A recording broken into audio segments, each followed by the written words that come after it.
Hi everyone, welcome to another Mike's Weekly Market Update. The market is changing. What does that mean? Let's take a look at the local data in the last week.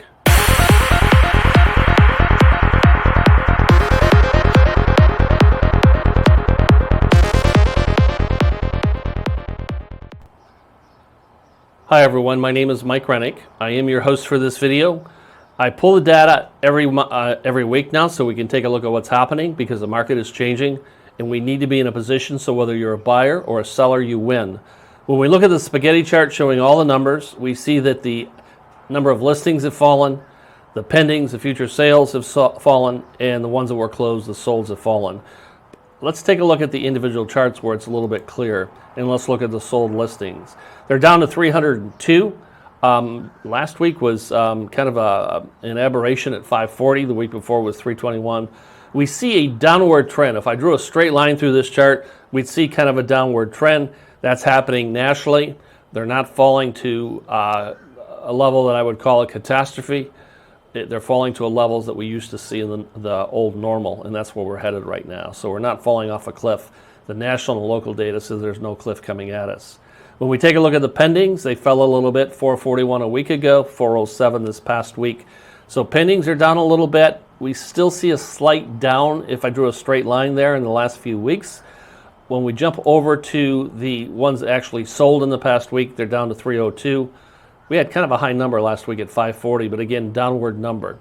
So I'm saying downward, downward, downward. What does that mean? We're moving, absolutely. The market is shifting. But we're moving back away from this craziness where you list something and it's sold in 2 hours at a very high price. We're moving back now where sellers are willing to consider mortgages. They're getting a fair price. In 24 hours, I'll publish a monthly update where I have the price brought in. Price has not fallen. I'll give you the secret up front. It's staying constant. The experts are suggesting that will happen. So where we see the downward trends, we're walking away from the craziness that's existed in the market, and we're walking towards a more normalized market where buyers and sellers can win. How do you win? Your broker needs to understand the data because this is the macro level. We need to come down to the subdivision or the condo association, put a plan in place that works for you.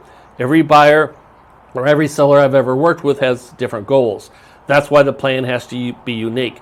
The house or condo for sale needs to be exposed to the highest number of qualified buyers out there. We know how to do that globally. When you're a buyer, you don't have to settle anymore. Your broker needs to work hard, find the listings that match what you're looking for, take a look at it, let's do an analysis, let's find out what a good price could be. So the hard work begins for your real estate agent. It's that four-letter word I like to use called work, W-O-R-K. Eric and I can help you with that. We'd love to spend some time doing an analysis for you, no obligation. Again, feel free to give me a call. As I said, my name is Mike Rennick. My personal cell is 941-400-8735. In 24 hours, I'll publish the data that goes over the last 30 days. I'll look at more variables than what I do on these weekly updates, so stay tuned. Take care, everyone.